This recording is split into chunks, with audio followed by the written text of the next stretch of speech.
എല്ലാ കൂട്ടുകാർക്കും നല്ലൊരു ദിവസം ആശംസിച്ചുകൊണ്ട് മാമ്പഴത്തിന്റെ പുതിയ വീഡിയോയിലേക്ക് സ്വാഗതം. നമുക്ക് നേരെ ഉണ്ണിമോടെ അയ്യപ്പസ്വാമിയുടെ ഇന്നത്തെ നല്ലൊരു വിശേഷം കേട്ടാലോ. അങ്ങനെ ഇന്നത്തെ വിശേഷത്തില് ഉണ്ണിമോള് സങ്കടപ്പെട്ട് രാത്രിയില് ബെഡിലിരിക്കുവാണ്. ഈ സമയം മുത്തശ്ശി വന്നിട്ട് ചോദിച്ചു, എന്താ ഉണ്ണിമോളെ, എന്താ പറ്റി, നിന്റെ മുഖം എന്താ വല്ലായിരിക്കണെന്ന് ചോദിക്കേ. ഒന്നുമില്ല മുത്തശ്ശി എന്ന് പറയാ. എന്തോ ഒരു കാര്യമുണ്ട്, അതല്ല നീ ഇങ്ങനെ സങ്കടപ്പെട്ടിരിക്കില്ലാന്ന് എനിക്കറിയില്ലെന്ന് ചോദിക്കുക. അല്ല മുത്തശ്ശി, ഞാൻ ആലോചിക്കുമായിരുന്നു, ഒരു പക്ഷെ ആ തിരുമേനി പറഞ്ഞ പോലെയൊക്കെ സംഭവിക്കുമെന്ന് ചോദിക്കുക. എന്ത്? അല്ല, ദൈവമാകാനായിട്ട് അവസരം കിട്ടിയിട്ടുണ്ടെങ്കിൽ അവർക്ക് അധികം ആയുസ് ഉണ്ടാവില്ലെന്ന്. ഇത് കേട്ടത് മുത്തശ്ശി പറഞ്ഞു, അങ്ങനെയൊന്നും ഉണ്ടാവത്തില്ല ഉണ്ണിമോളെ, ഉണ്ണിമോള് ധൈര്യമായിട്ടിരിക്കുക. ആ തിരുമേനി അത് വെറുതെ പറഞ്ഞല്ലേ, ഉണ്ണിമോൾക്ക് പേടിയുണ്ടോന്ന് ചോദിക്കുക. പേടിയൊന്നുമില്ല. അതെ, ഉണ്ണിമോൾ ഒന്നുകൊണ്ടും വിഷമിക്കേണ്ട, അങ്ങനെ ഉണ്ണിമോൾക്ക് ആപത്തുണ്ടാകുന്ന ഒരു കാര്യം ഗിരിദേവൻ ചെയ്യില്ലെന്ന് അറിയില്ലെന്ന് ചോദിക്കുക. അത് ശരിയാ, അതെനിക്കറിയാന്ന് പറയാ. എന്നാ ഉണ്ണിമോള് കിടന്നുറങ്ങ്, മുത്തശ്ശി അരികെ കിടക്കാന്ന് പറഞ്ഞുകൊണ്ട് ഉണ്ണിമോളെ ചേർത്ത് പിടിച്ച് മുത്തശ്ശിയും കൂടെ അരികെ കിടക്കുവാണ്. അങ്ങനെ പിറ്റേ ദിവസം നേരം വെളുത്തപ്പോ ഉണ്ണിമോള് സ്കൂളിലേക്ക് പോകാനായിട്ട് ഇറങ്ങുവാണ്.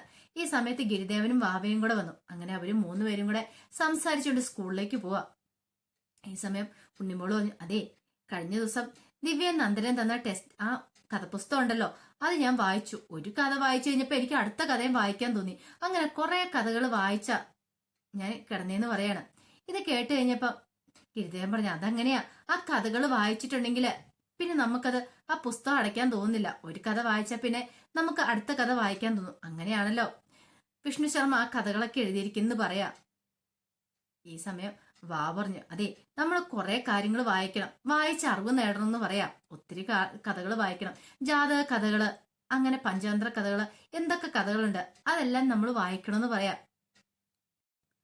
ഈ സമയം ഗിരിദേവൻ പറഞ്ഞു, കുഞ്ഞുണ്ണി മാഷും പറഞ്ഞു കേട്ടിട്ടില്ലേ, വായിച്ചാൽ നമ്മൾ വളരും, വായിച്ചില്ലേലും നമ്മൾ വളരും. പക്ഷെ വായിച്ചു വളർന്നിട്ടുണ്ടെങ്കിൽ വിളയും, പക്ഷെ വായിക്കാതെ വളർന്നിട്ടുണ്ടെങ്കിൽ വളയും. ഇത് കേട്ടതും ഒരു നിമിഷം ഉണ്ണിമോളൊന്ന് ആലോചിച്ചു, ആഹാ കൊള്ളാലോ, വായിച്ചു വളർന്നില്ലേ വളയുന്നുള്ള, അതെനിക്ക് ഇഷ്ടപ്പെട്ടെന്ന് പറയാ. അങ്ങനെ അവര് സംസാരിച്ചുകൊണ്ടിരിക്കുന്ന സമയത്ത് പെട്ടെന്ന് ഉണ്ണിമോള് ചോദിച്ചു, അല്ല, ഒരു സംശയം ഞാൻ ചോദിച്ചിട്ട് ഗിരിദേവെന്ന് ചോദിക്കുക. എന്താ? അല്ല, ഇനിയിപ്പം അഭിജിത്ത് വായിക്കാതെ വളർന്നോണ്ടാണോ അവനിങ്ങനെ വളഞ്ഞു പോയതെന്ന് ചോദിക്കുകയാണ്. അവന്റെ സ്വഭാവം ഇങ്ങനെ തലതെറിച്ചായെന്ന് ചോദിക്കുക. ഇത് കേട്ടതും ഗിരിദേവനൊന്ന് പുഞ്ചിരിക്കുക മാത്രം ചെയ്തേ. പെട്ടെന്ന് വാ പറഞ്ഞു, അതൊരു കണക്കിന് പറഞ്ഞിട്ടുണ്ടെങ്കിൽ ശരിയായിട്ടുള്ള കാര്യം ഉണ്ണിമോള് പറഞ്ഞെന്ന് പറയാ. പെട്ടെന്ന് ഉണ്ണിമോള് ചോദിച്ചു, അല്ല ഗിരിദേവ, നമ്മൾ അന്ന് ആ വീട്ടിൽ പോയ സമയത്ത് അവിടെ ഒരു അപ്പൂപ്പനുണ്ടായിരുന്നല്ലോ, അത് ഗിരിദേവൻ പറഞ്ഞില്ലായിരുന്നോ അഭിജിത്തിന്റെ വീട്ടിൽ ചെല്ലുന്നു, അങ്ങനെ എന്തേലും സംഭവിച്ചോ എന്ന് ചോദിക്കുക. ഇത് കേട്ട് കഴിഞ്ഞപ്പോ ഗിരിദേവൻ പറഞ്ഞു, അത് ഉണ്ണിമോളോട് ഞാൻ പറയാൻ മറന്നുപോയി, അഭിജിത്തിന്റെ വീട്ടിൽ ചെന്നിട്ടുണ്ടായിരുന്നു അയാള്. അയ്യോ, എന്നിട്ടോ എന്ത് സംഭവിച്ചേ? അവിടെ ചെന്നിട്ട് പക്ഷേങ്കിൽ അവരാരും അയാൾ ചെന്ന കാര്യമൊന്നും അറിഞ്ഞില്ല. പക്ഷെ അയാളൊരു കാര്യം കാണിച്ചിട്ട് വെച്ചിട്ട് അവിടുന്ന് പോന്നെ. അഭിജിത്തിന്റെ മാത്സ് ബുക്കിൽ അയാളൊരു തന്ത്രം ഒപ്പിച്ചു വെച്ചിട്ടുണ്ട്. ആ ബുക്ക് അങ്ങനെ അഭിജിത്ത് തുറന്നു നോക്കിയിട്ടുണ്ടെങ്കിൽ അഭിജിത്തിന്റെ ജീവൻ അപകടത്തിലാവെന്ന് പറയാം. ഇത് കേട്ടത് ഉണ്ണിമോള് പറഞ്ഞു, അയ്യോ, അപ്പൊ ഇനി എന്ത് ചെയ്യും, എങ്ങനെ അഭിജിത്തിനെ രക്ഷിക്കാൻ പറ്റുമെന്ന് ചോദിക്കാം. പെട്ടെന്ന് വാ പറഞ്ഞു, ഉണ്ണിമോൾക്ക് മാത്രമേ അഭിജിത്തിനെ രക്ഷിക്കാൻ പറ്റുള്ളൂ എന്ന് പറയാം. എനിക്ക് അങ്ങനെ രക്ഷിക്കാൻ പറ്റും. ഗിരിദേവൻ പറഞ്ഞു, ഉണ്ണിമോൾ ആ നോട്ട്ബുക്ക് അടിച്ചു മാറ്റണം, അടിച്ചു മാറ്റിയിട്ട് ആ നോട്ട്ബുക്ക് നശിപ്പിച്ച് കളയണം എന്ന് പറയാം. അയ്യോ ഗിരിദേവ, ഞാൻ ആ നോട്ട്ബുക്ക് എന്ന് ചോദിച്ചിട്ടുണ്ടെങ്കിൽ അഭിജിത്ത് എനിക്ക് ഒരിക്കലും ആ നോട്ട്ബുക്ക് തരത്തില്ല എന്ന് പറയാ. അതറിയാം, പക്ഷെ ഉണ്ണിമോൾ തന്ത്രം പ്രയോഗിക്കണമെന്ന് പറയാ. ഷോ, അപ്പൊ എന്ത് ചെയ്യും, എനിക്ക് എങ്ങനെ മേടിച്ചെടുക്കണമെന്ന് അറിയില്ല എന്ന് പറയാ. ഉണ്ണിമോള് ധൈര്യമായിട്ടിരിക്കുക, എന്തായാലും ഒരു പോംവഴി ഉണ്ടാക്കാന്ന് പറയാ. ഈ സമയം അഭിജിത്ത് രാവിലെ സ്കൂളിൽ പോയിട്ട് റെഡിയാവുക. അപ്പൊ അഭിജിത്തിന്റെ പെങ്ങൾ അവിടെ ഇരുന്ന് ഫോണിനകത്ത് നോക്കിക്കൊണ്ടിരിക്കുക. പെങ്ങള് ഗർഭിണിയും കൂടെയാണ്. ആഹാ, നീ എന്താ രാവിലെ തോണ്ടിക്കളിക്കൊണ്ടിരിക്കണെന്ന് പറയാ. അതെ, ഞാൻ ഇങ്ങനെയൊക്കെ തോണ്ടിക്കളിക്കൊണ്ടിരിക്കും, നീ പോയിട്ടുണ്ടെങ്കിൽ എനിക്ക് ഭയങ്കര ബോറാ ഇവിടെ എന്ന് പറയാണ്. ഓഹോ, അങ്ങനെയാണോ, എന്നാ ഞാനിന്ന് സ്കൂളിൽ പോകുന്നില്ല. അമ്പട മടിയാ, അങ്ങനെ നീ ഇവിടെ ഇരിക്കണ്ട, നീ സ്കൂളിൽ പോയിട്ട് വേണം എനിക്ക് ഫ്രിഡ്ജിനകത്തിരിക്കുന്ന ഐസ്ക്രീമും ചോക്ലേറ്റും ഒക്കെ എടുത്ത് കഴിക്കാന്ന് പറയാം. പിന്നെ നീ അതൊക്കെ എടുത്ത് കഴിക്കുമല്ലേ? നീ അതെടുത്ത് കഴിച്ചിട്ടുണ്ടെങ്കിൽ നീയും മാത്രമല്ല, നിന്റെ വയറ്റിൽ കിടക്കുന്ന ഈ കുഞ്ഞും കൂടെ നല്ല ഗുണ്ടുമണിയാവും, വീപ്പക്കുറ്റു പോലെ ആവുമെന്ന് പറയാ. ഇത് കേട്ടുകൊണ്ട് അഭിജിത്തിന്റെ അമ്മ ഇങ്ങോട്ട് വന്നേ, നീ എന്ത് വർത്താനാ അഭി പറയണേന്ന് ചോദിക്കോ. എന്താ അമ്മ അങ്ങനെ, ഏത് സമയത്താ നാവിൽ ഗുളികൻ ഇരിക്കണേന്ന് പറയാൻ പറ്റില്ല എന്ന് പറയാ. ഗുളികനോ, അതാരാ? ഇത് കേട്ടതും അവന്റെ പെങ്ങൾ പറഞ്ഞു, അതെ, അമ്മയുടെ വല്യമ്മാവന്റെ മോനാന്ന് ഗുളികൻ എന്ന് പറയാ. ഇത് കേട്ട അഭിജിത്ത് നാണിച്ചു പോയി. അഭിജിത്തിന്റെ ഒരു ചമ്മലൊക്കെ വന്നു. എടാ പൊട്ട, ഗുളികൻ എന്ന് പറഞ്ഞിട്ടുണ്ടെങ്കിൽ നമ്മൾ ചിലപ്പോ പറയുന്ന കാര്യങ്ങള് അച്ചട്ട് വായിപ്പോ, അതാ ഗുളികൻ എന്ന് പറയുന്ന പറയാ. അയ്യോ അങ്ങനെയാണോ, എന്നാ വേണ്ട കേട്ടോ. പെട്ടെന്ന് ആ വയറ്റിലേക്ക് എന്ന് ഉമ്മ വെച്ചിട്ട് പറഞ്ഞു, അതേ, എന്റെ മരുമോള് ഗുണ്ടുമണിയൊന്നും ആവണ്ട കേട്ടോ, സാധാരണ ഒരു കുഞ്ഞായിട്ട് ഇങ്ങോട്ട് പുറത്തു വന്നാൽ മതി എന്ന് പറയാണ്. എന്നാ ശരി ഞാൻ ഇറങ്ങട്ടെ എന്ന് പറഞ്ഞുകൊണ്ട് അഭിജിത്ത് ഇറങ്ങുവാണ്. അങ്ങനെ അഭിജിത്ത് നടന്ന് സ്കൂളിലേക്ക് പോകുന്ന സമയത്ത് ഉണ്ണിമോള് ദേ അഭിജിത്ത് വരുന്ന പറയണം, ഒരു കാര്യം ചെയ്യാം, ഞാൻ പറഞ്ഞ പോലെയൊക്കെ ചെയ്യാൻ പറയാണ്. എങ്ങനെ അവന്റെ ബുക്ക് മേടിക്കണം, അവൻ തരാൻ കൂട്ടാക്കിയില്ലെങ്കിൽ അത് പിടിച്ചു വാങ്ങണമെന്ന് പറയാം. അങ്ങനെ ഉണ്ണിമോൾ അങ്ങോട്ട് ചെല്ലുവാണ്, എങ്ങനെ എന്ത് ചെയ്യണമെന്ന് ഓർത്തിട്ട്. അപ്പോഴാണ് ദിവ്യയും നന്ദനയും കൂടെ അങ്ങോട്ട് വരുന്നത്. എന്താ ഉണ്ണിമോളെ നീ എന്താ നോക്കണേന്ന് ചോദിക്കുക. അല്ല ഞാൻ അഭിജിത്തിനോ അവനുമായിട്ട് നമ്മള് ദേഷ്യത്തിലല്ലേന്ന് ചോദിക്കും. അതെ, പക്ഷേങ്കില് ഇപ്പൊ അവനെ രക്ഷിക്കാൻ വേറെ മാർഗമില്ലെന്ന് പറയാണ്. രക്ഷിക്കാനോ എങ്ങനെ? പിന്നീട് ഗിരിദേവൻ പറഞ്ഞ കാര്യങ്ങളൊക്കെ പറയാണ്. അന്ന് ആ വീട്ടിൽ ചെന്ന് കയറിയപ്പം അവിടെ ഉണ്ടായിരുന്ന ഒരു അപ്പൂപ്പനെ തള്ളിയിട്ട് പോന്നു. അയാൾ പുറകെ വന്നു മാത്സ് ബുക്കിനകത്ത് എന്തോ ഒരു തന്ത്രം ചെയ്ത് വെച്ചിരിക്കുന്നതൊക്കെ എല്ലാം കേട്ടുകഴിഞ്ഞപ്പം ദിവ്യ ഇനിയിപ്പൊ എന്ത് ചെയ്യും, എങ്ങനെ അവന്റെ കയ്യിൽ നിന്ന് ബുക്ക് മേടിച്ചാ പറ്റുള്ളൂന്ന് പറയാം. എന്നാ ശരി നീ വാ, നമുക്കൊരു കൈ പയറ്റി നോക്കാന്നും പറഞ്ഞുകൊണ്ട് അവരങ്ങോട്ട് പോവാണ്. ഈ സമയം അഭിജിത്ത് പോകുന്ന വഴിയല്ല അയാൾ പിന്തുടർന്ന് വരുന്നുണ്ടായിരുന്നു. അഭിജിത്ത് കാണാതെ മറിഞ്ഞു അഭിജിത്തിനോടൊപ്പം ഉണ്ട്. അഭിജിത്ത് ആ ബുക്ക് തുറന്നിട്ടുണ്ടെങ്കിൽ അതോടുകൂടി കാര്യത്തിനൊരു തീരുമാനമാകും. പിന്നീട് അഭിജിത്ത് അങ്ങോട്ട് പോകുന്നിടപ്പ് ദിവ്യ വിളിച്ചു, അഭിജിത്തെ അവിടെ ഒന്ന് നിൽക്കാൻ പറയാണ്. എന്താ കാര്യം? അല്ല നിനക്ക് മീനാക്ഷിയോട് ദേഷ്യമുണ്ടോന്ന് ചോദിക്കുക. ദേഷ്യമുണ്ടോന്ന് ചോദിച്ചാ ദേഷ്യമുണ്ട്. പെട്ടെന്ന് നന്ദന പറഞ്ഞു, നിനക്ക് ദേഷ്യമുണ്ട് ഞാൻ ഒരു കുന്തോ ഇല്ലെന്ന് പറയാണ് മീനാക്ഷിക്ക്. പെട്ടെന്ന് മീനാക്ഷി പറഞ്ഞു, അതെ ദേഷ്യമൊക്കെ പോകാനായിട്ടൊരു വഴിയുണ്ട്. അല്ല ഒരു കാര്യം ചെയ്യാം, അഭിജിത്തിന് മാത്സിന് ബുക്കും കൂടെ തരാൻ പറയണം. അതെന്തിനാ? അല്ല ഞാനത്തെ നോട്ട് മൊത്തം കംപ്ലീറ്റ് ചെയ്ത് തരാന്ന് പറയണം. ഇത് കേട്ടത് അഭിജിത്ത് പെട്ടെന്ന് ആ ബുക്കും എടുത്തു. പെട്ടെന്നാണ് ആ കാര്യം ആലോചിച്ചത്.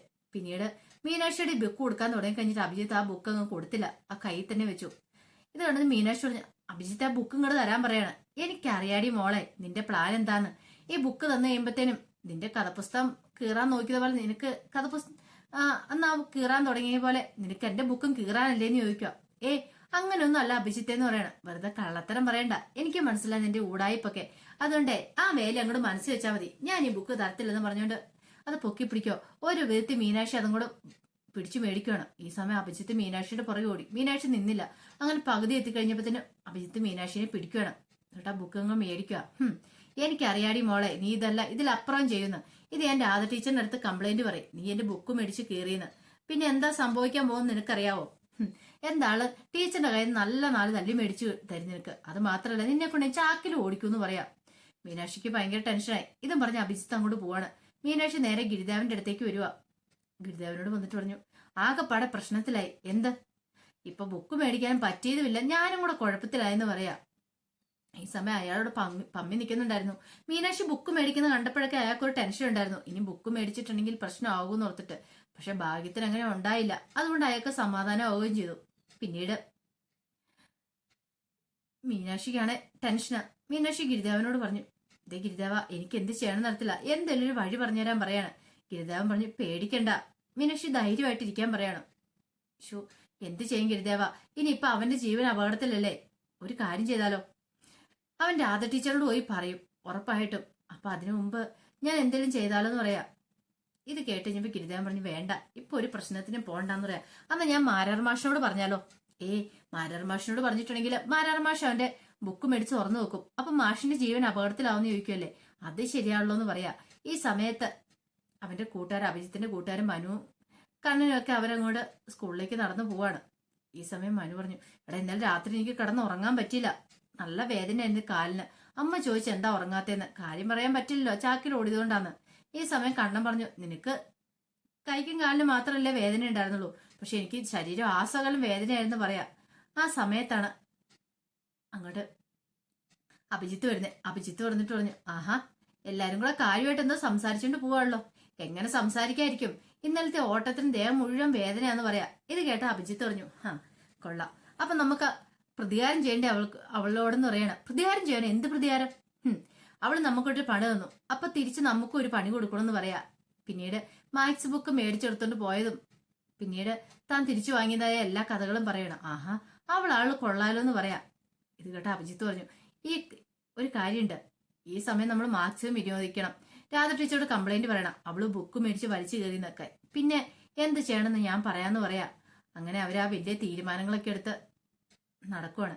ഈ സമയം മീനാക്ഷിക്ക് ഭയങ്കര ടെൻഷനാ. എങ്ങനെയെങ്കിലും അവന്റെ കയ്യിൽ നിന്ന് ബുക്ക് മേടിച്ചേ പറ്റുള്ളൂ. അപ്പൊ എന്ത് ചെയ്യണമെന്ന് ഓർത്ത് മീനാക്ഷി നിൽക്കുവാണ്. അപ്പൊ അതിന്റെ വിശേഷങ്ങളൊക്കെ നമ്മൾ ഇന്ന് കാണുന്നത്. ഇതിന്റെ ബാക്കി വിശേഷങ്ങളുമായിട്ട് വൈകുന്നേരത്തെ പ്രമോയി വരാട്ടോ. ഒരിക്കൽ കൂടി എല്ലാവർക്കും നല്ലൊരു ദിവസം ആശംസിച്ചു നിർത്തുന്നു. നന്ദി.